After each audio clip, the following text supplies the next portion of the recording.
And I love that though. I love that people are so passionate about their chilies here. Like people in New York are passionate about their street side pizza or their deli. Here it's about chili, and in the rest of the United States, it's just an afterthought. It's like peppers. They call them peppers. First of all, you call them peppers, and then secondly, you don't really think about it unless you use it in a salsa, which is not a sauce but a salsa, more like Mexican style. I really think most people don't really know those traditions here. Then, of course, you get into the actual food, the smothered burritos, the sopapillas, the green chili. The green chili hamburger is just, to me, is such an amazing thing. Again, it's never spread out of New Mexico. There is the Ortega burger, and the Ortega burger, it's not. It's like there's nothing to it really. There is nothing. Those are Anaheim chilies? Is that what Yeah, it's Anaheim chilies, exactly. So in our blog, I made the case. We can claim the Ortega chili, the Ortega chili burger, the Ortega burger is ours because the Ortega chili, of course, is the Anaheim chili, which was brought to Anaheim by a guy, Emilio Ortega, who went over to New Mexico, spent a couple of years, and then, as my New Mexican friends say, got the worst chili of our batch, and then just took it back. He got the one that was bred. He got the one that was bred for the Midwestern housewives. Seriously, it's true. It's so true. It's so true. You're working on a new book. Mm-hmm. On the food. Well, you tell me. I've heard Sure. Food. The book is called Taco USA: How Mexican Food Conquered America. Then in parentheses, ensued the world.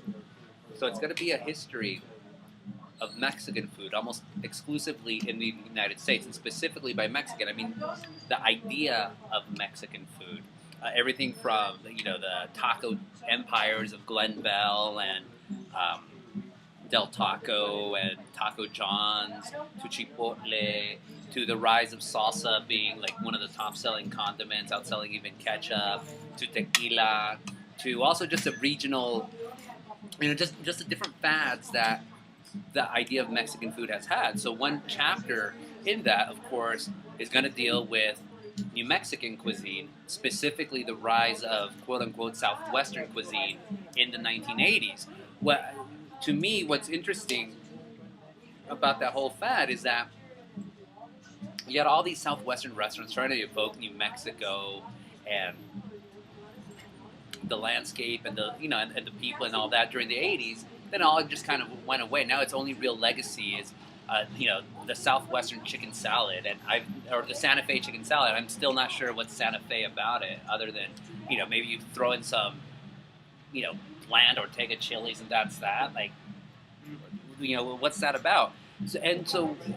And meanwhile, though, you still have the cuisine, the actual real New Mexican cuisine. It's still here, and it's never really spread anywhere else in the United States. So I want to devote an entire chapter to that. Not just the fad of Southwestern cuisine, but also the traditions here from New Mexico that remain. So, of course, one of the great traditions is the red and the green, the chili. So that's why I came here to Hatch. I had to come here to Hatch for the Chili Festival. From New Mexico. Yeah, no, of course it's from New Mexico. It's a New Mexico phenomenon, but still, Blake's to me, it's such a crazy phenomenon. You have 75 locations, all of them in New Mexico. Then you have like 35 in Albuquerque alone, and Albuquerque's not that big of a city, and yet, because I did a blog post for the OC Weekly, and where I made that note because. In Orange County, of course, or in Southern California, the big burger chain is In-N-Out. That's the one that everybody obsesses over. It's a great burger, don't get me wrong, but I personally think Blake's better, just green chili. But then you made the comparison. I made the comparison. Orange County has 3 million people. We're supposed to worship In-N-Out. We have 21 locations or so. Albuquerque, around 500,000 or so. You have like 35 locations. It's crazy. I love it, though. I mean, I love that obsession. And the fact that it's nowhere else in the United States makes it even more special.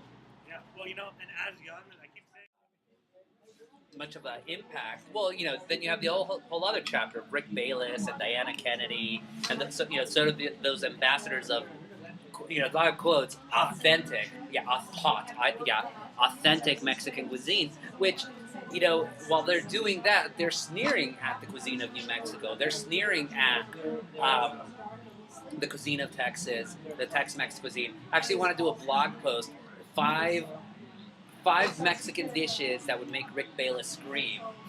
If he saw, when I was at the fair, I ordered a smothered burrito, just bean and cheese, green chili, more like gravy than anything on top, and then melted cheese. It was a beautiful thing. It was a great thing. Rick Bayless would see that, he would honestly have a heart attack. Well, this isn't real cuisine. This is nothing like Oaxaca. Or this that shit. It was an amazing thing, and I'm sure I didn't even get the best smothered burrito around this area, but it was still great. And it's and it's something that's not anywhere else. In Southern California, we have the wet burrito, which is crap. I mean, they New Mexico cuisine, especially the more I've been here, I always make sure to try the different dishes. And it really, as a food critic, as somebody who loves food, I really love that. It's a great cuisine. It is one of the great American cuisines, and it's never received its due diligence. That Southwestern phenomenon, it was something else. It was just influences of the Southwest, not the real deal. There's a lot of misunderstanding. Yeah. It's just layered beans. No, the burritos you'll get at immigrant-run places is usually meat, rice, and beans. That's it. It was at the Mission, they claim at least. They claim, where they introduced guacamole and cheese and repollo and tomatoes, the whole kitchen sink.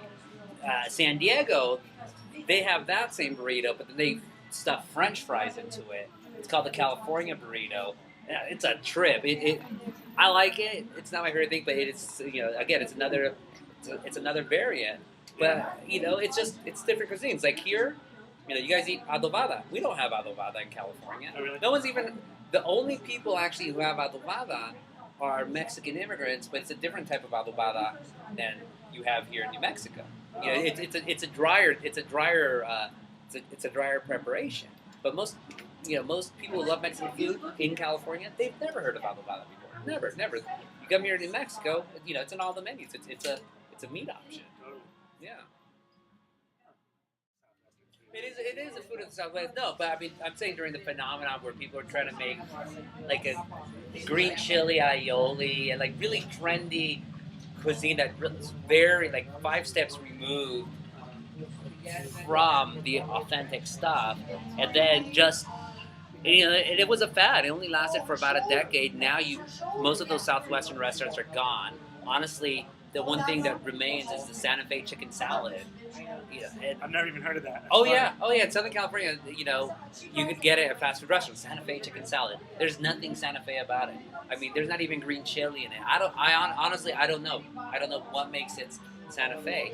And it's grilled over mesquite. Probably, yeah, mesquite, yeah. And it's I think it's a damn shame because, again, the indigenous native cuisine, the native New Mexico cuisine, what we're eating here, it's so amazing. Like this dish, it reminds me of pozole, but it's not pozole. It's close. All she had to do was add pozole. No, but I mean the red sauce, it's a different flavor because the red chilies here are different from the chiles that we're going to be using. We're going to be using chile anchos. Oh, that's true. But we do have pozole here, big time. Oh yeah, I know that's another dish. I know, that is another dish. Oh man, just so much good food to eat. And we haven't even talked about panocha, man. About what? Panocha. Panocha. You've never heard of panocha? Yes, panocha. No. Oh my god. Well, it was an Ask a Mexican column a couple of weeks ago. What panocha is a New Mexican pudding. It's a pudding found only in New Mexico, made with brown sugar and wheat. And it's sold usually during Lent. You got to try it, man. But it's also it's also a different name for vagina. I kind of wondered. So certain onomatopoeia. So imagine again a Mexican like myself from Southern California coming here and seeing all over the place during Lent. Panocha, $1. Panocha, $1. I'm like, what? Oh man, so funny. And then I realized, I'm like, oh, pudding? Okay. Good pudding, though. Oh, my God, is it good. They used to be loncillo. Sprouted wheat, that's what they do. Sprouted wheat. Mm-hmm. Really? During Lent, you should ask her. I gotta get me some panocha.